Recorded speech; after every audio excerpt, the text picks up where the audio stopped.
Olá, queridas irmãs, queridos irmãos. Como sempre, estamos iniciando mais um programa Alimento para a Alma.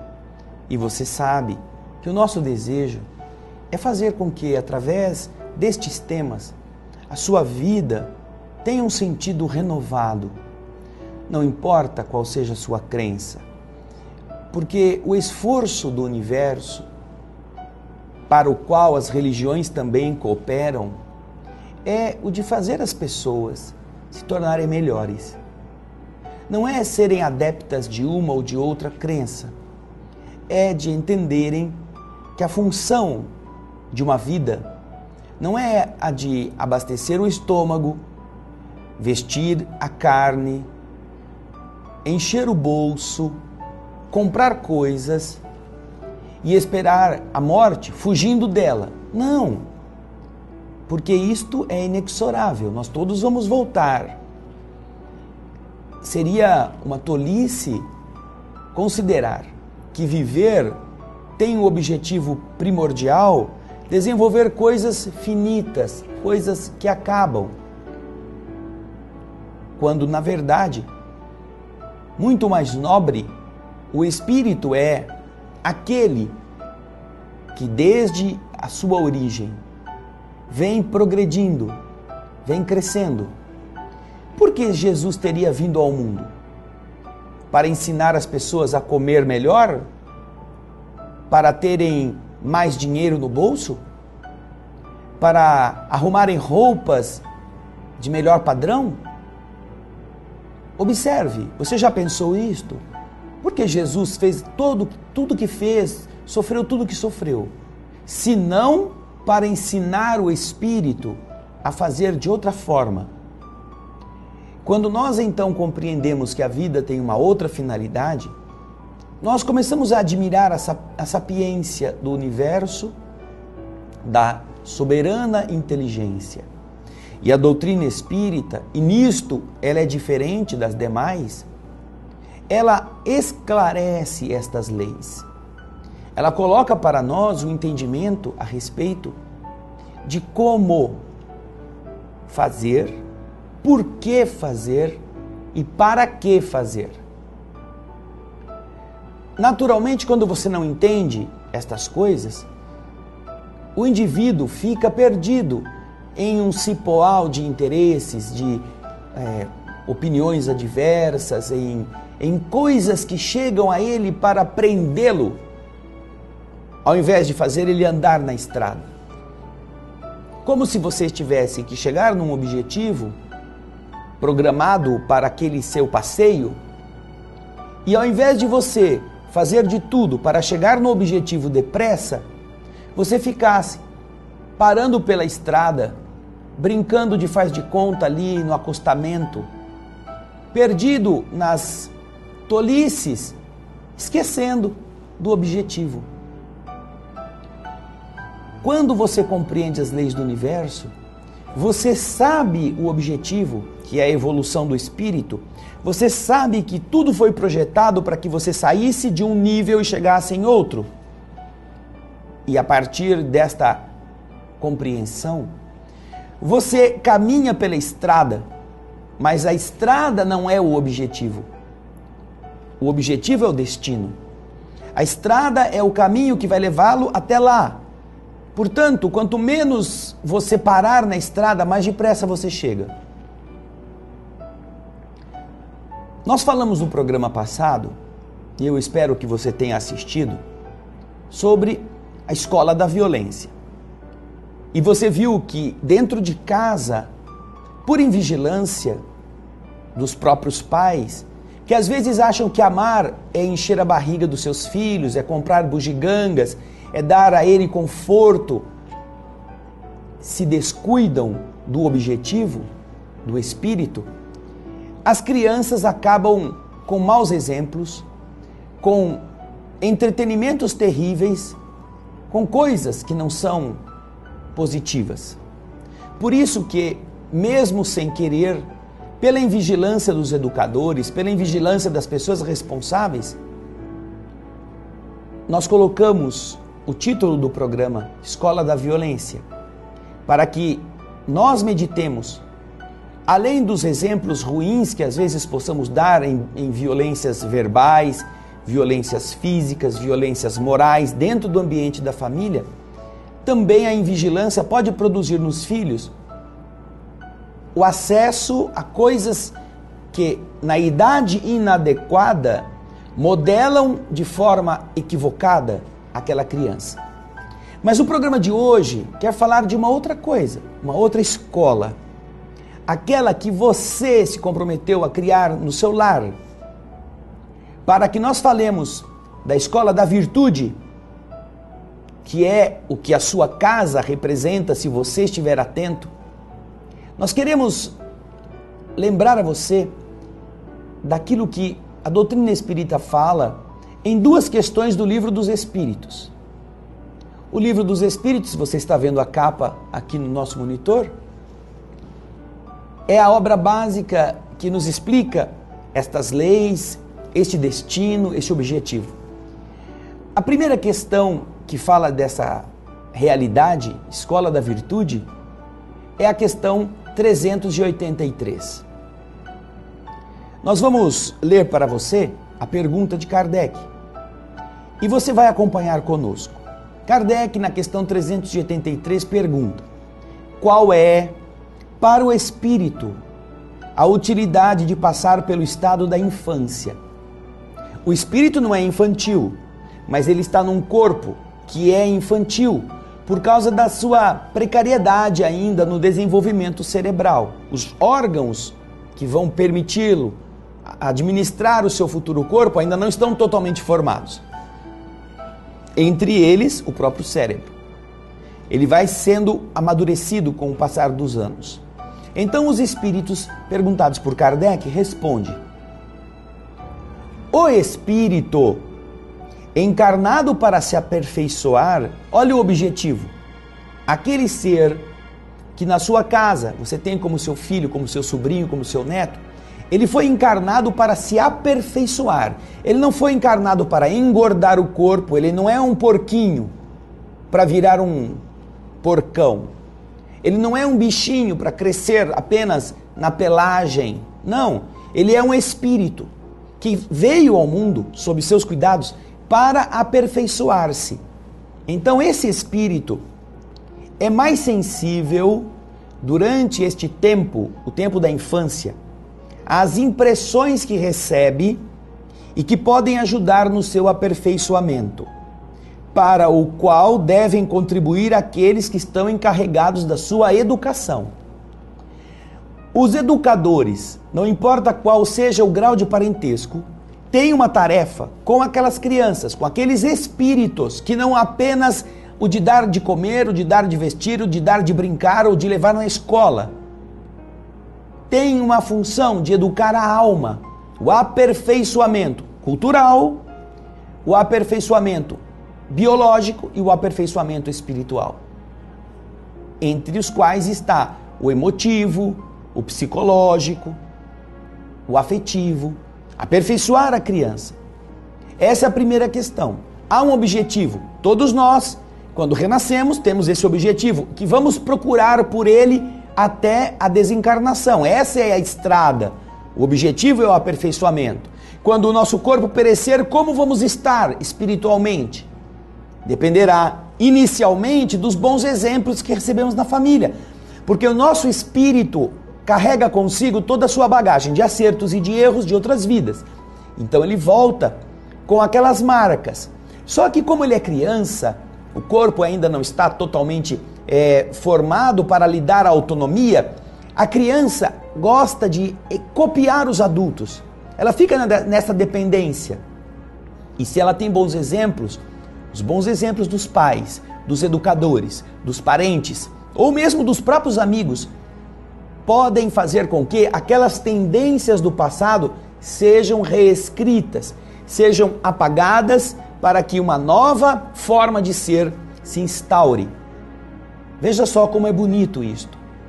Não é apenas ter uma prole dentro de uma gaiolinha para que ela fique robusta.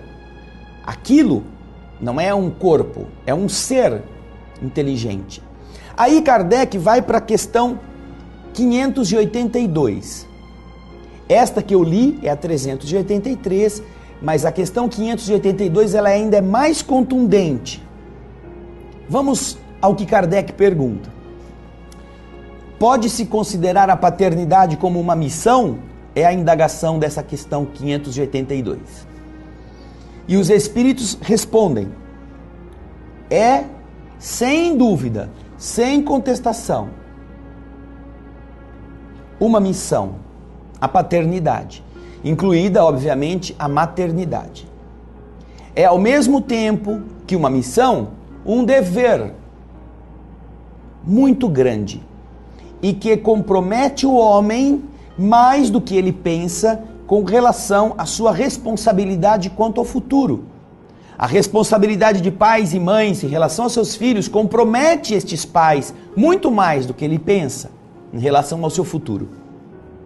Deus colocou a criança sob a tutela de seus pais para que estes a dirijam no caminho do bem e facilitou-lhes a tarefa, dando uma organização débil e delicada ao filho, que o torna acessível a todas as impressões. A criança fica dependendo do pai e da mãe, admira o que o pai faz, o que a mãe faz, como age.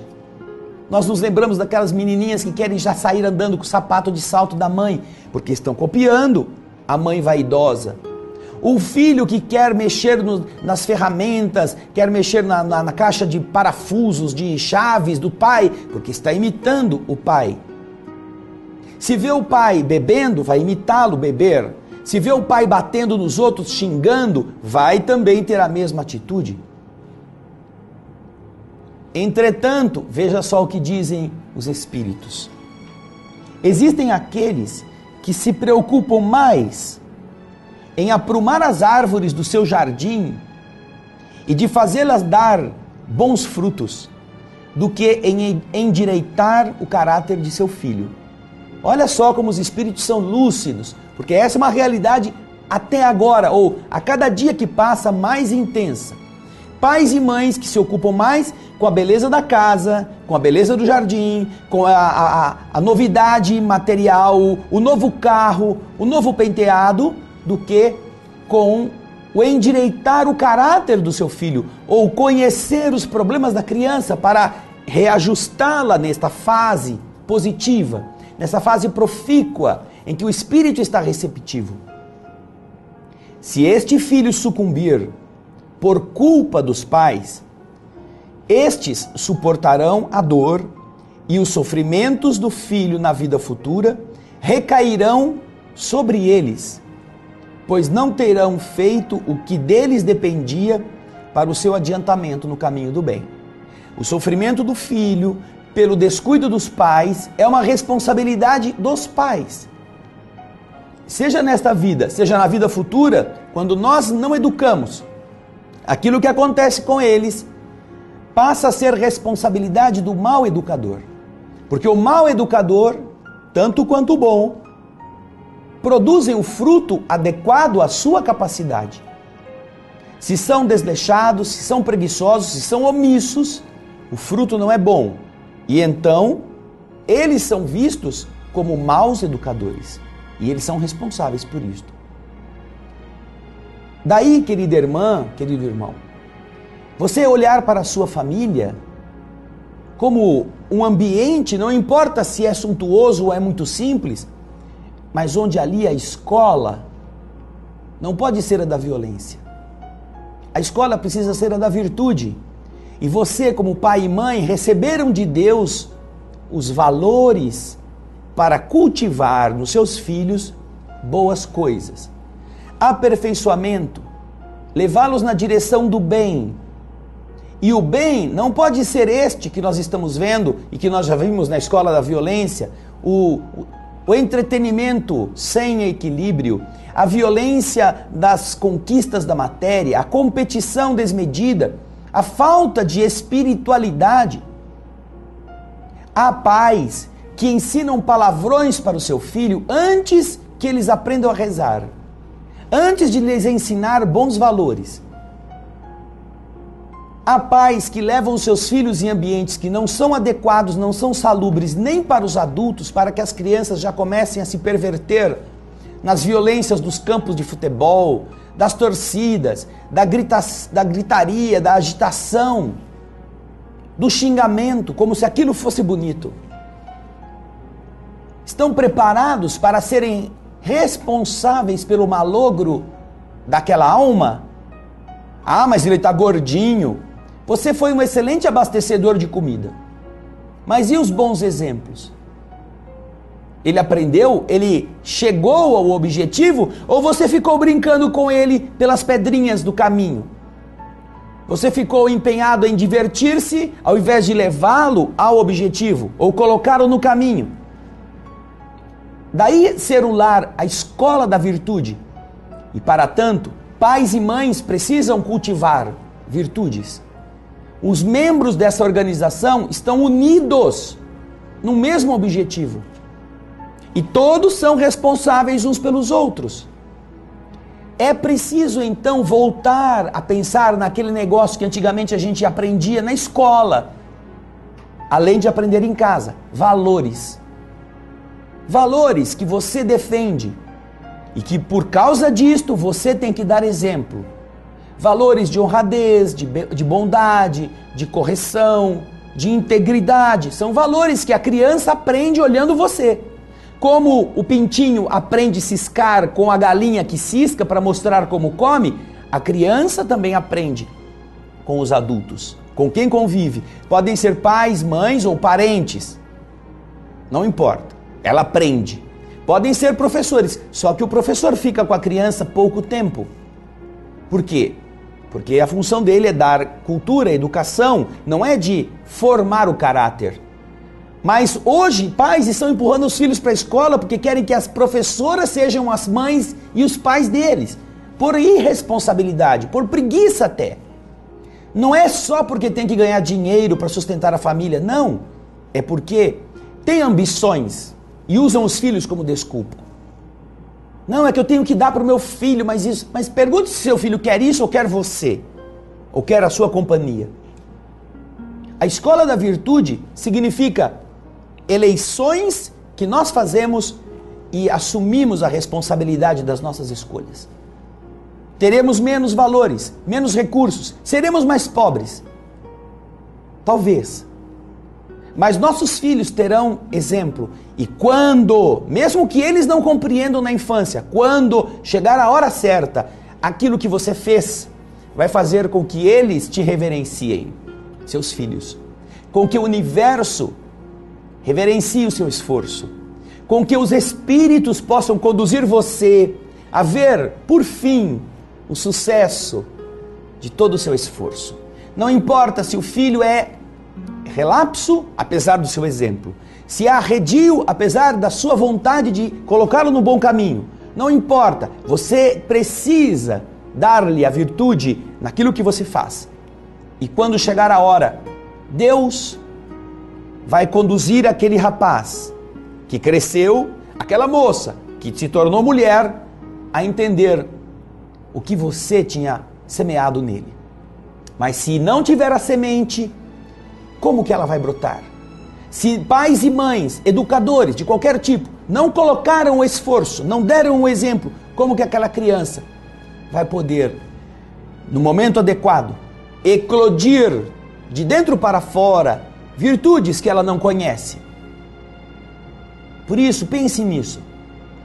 Acompanhe seu filho como o maior tesouro que você possui, não para mimá-lo, não para torná-lo um monstrinho, não para fazer as suas vontades, mas para chegar ao objetivo do aperfeiçoamento, com disciplina, com carinho, com atenção, com afetividade, com energia. Porque isso nos ensina, isso também nos educa como adultos, a saber como pesar as coisas. Para educar, precisamos nos educar. Quem não se educa não sabe educar os outros. Vá fazer um curso, vá fazer algum tipo de preparação pedagógica para entender como trabalhar nas diversas fases da educação de uma criança, para falar a mesma linguagem, para dar uma postura que sirva de base. Da mesma forma que no programa da Escola da Violência nós mostramos vários vídeos que estão às vezes dentro da sua casa, hoje vamos mostrar para você um vídeo que nós queremos que você ponha dentro do seu coração, para você entender tudo isso que os Espíritos disseram e que nós aqui tentamos passar para você no nosso programa Alimento para a Alma. É muito bonito, é muito emocionante. E eu quero que você sinta, de coração aberto, como você é importante no lar em que está. Não porque tem muito dinheiro, não porque tem os filhos saudáveis, mas porque você sabe como inocular nestas crianças, nestes jovens, virtudes com a sua conduta. Mesmo que eles não entendam de primeiro, mesmo que eles não concordem com você. Assista este vídeo com seus filhos. Comente com eles. Deixe que falem. Deixe que eles se expressem. Mas faça com que a sua vida não seja apenas um vídeo, não seja um filminho. Todo dia, veja que lindo exemplo este que nós vamos mostrar para você. Obrigado pela sua audiência, obrigado pelo seu carinho. Assista este vídeo e depois esperamos você no nosso próximo programa. Mas antes disso, fale dele para outras pessoas. Copie, grave, dê para as pessoas, multiplique, porque vale a pena semear boas coisas. Afinal, você é o diretor, a diretora da Escola da Virtude, que é o seu lar. Muito obrigado e muita paz.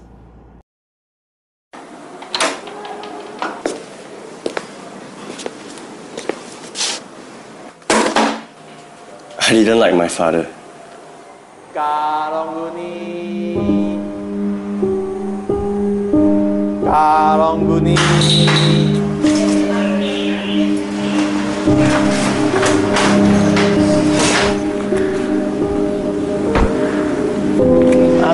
Thank you.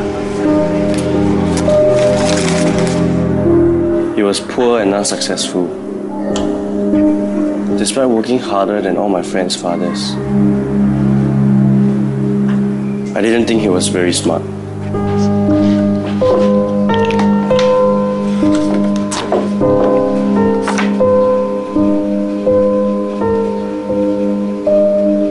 Hey, it's not for you.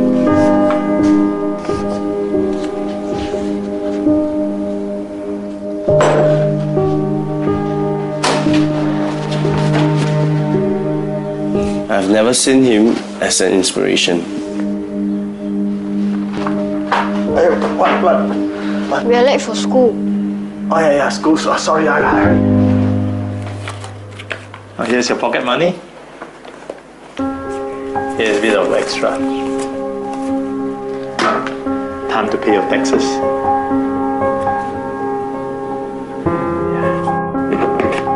From you. It's from me. Why are we not rich? Who says we are not rich?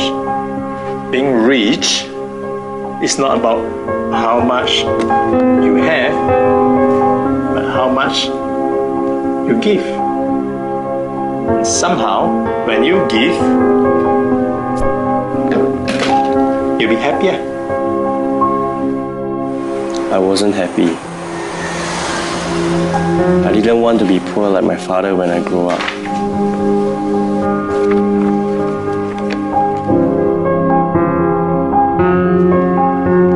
I knew I wanted to be more successful than my father.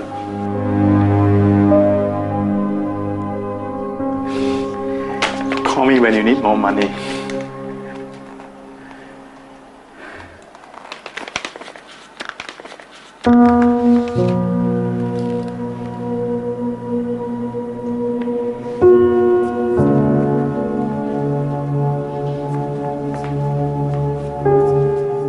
Are you coming back for reunion dinner this year?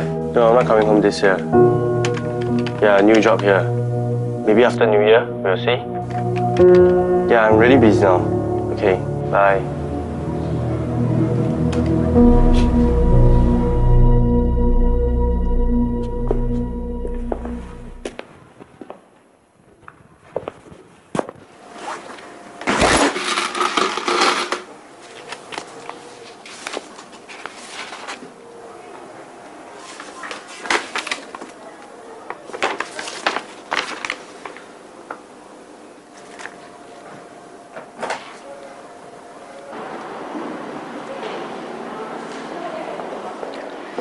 you for coming, Mr. Lim.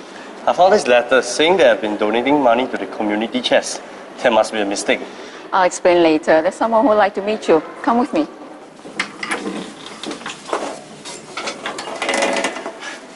Thank you for coming, Mr. Lim. Well, your father has told us a lot about you. Your father, he always makes us forget about our problems and reminds us about our dreams and hopes.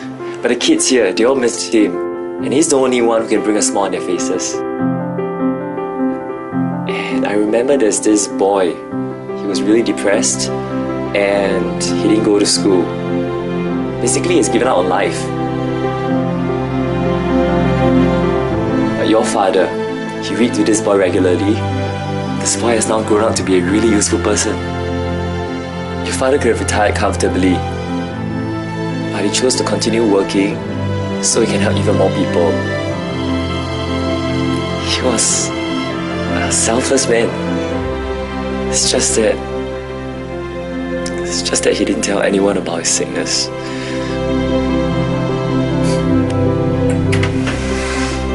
Mr. Lim, I've been trying to reach you. This is for you, in recognition of your donations. Yes, my name. But I didn't donate. It's your dad. He didn't want you to know.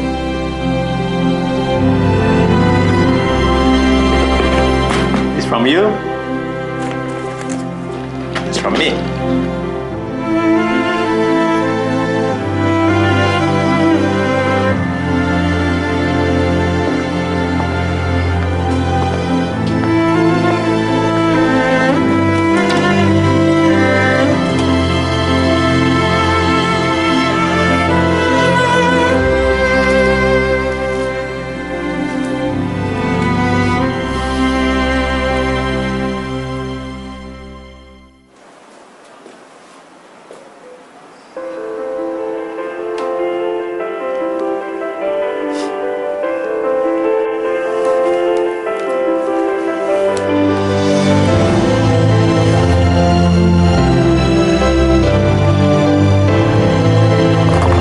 Father's birthday, I will celebrate his life as he would have wanted it.